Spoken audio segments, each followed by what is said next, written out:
மேட்டுப்பாளையம் அருகே குடியிருப்பு பகுதிக்குள் நுழைந்த பாகுபலி காட்டு யானை அரசு பள்ளி கட்டடத்தின் சுற்றுச்சுவரை சேதப்படுத்தியது.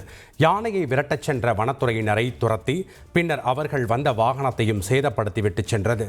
இதுவரை மிகவும் சாதுவாக இருந்த பாகுபலி காட்டு யானை தற்போது ஆக்ரோஷமாகி உள்ளதால் அப்பகுதியினர் அச்சத்தில் உள்ளனர்.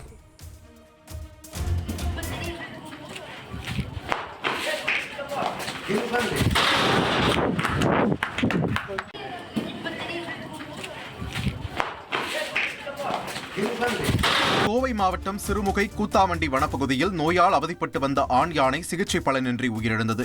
கடந்த 22ஆம் தேதி யானை நகர முடியாமல் ஒரே இடத்தில் தவித்துக் கொண்டிருப்பதை அறிந்த வனத்துறையினர் தொடர்ந்து 8 நாட்களாக அதற்கு மருத்துவ குழுவினரின் உதவியுடன் சிகிச்சை அளித்து வந்த நிலையில் யானை பரிதாபமாக உயிரிழந்தது. செய்திகளை உடனுக்குடன் தெரிந்து கொள்ள உடனே சப்ஸ்கிரைப் பண்ணுங்க.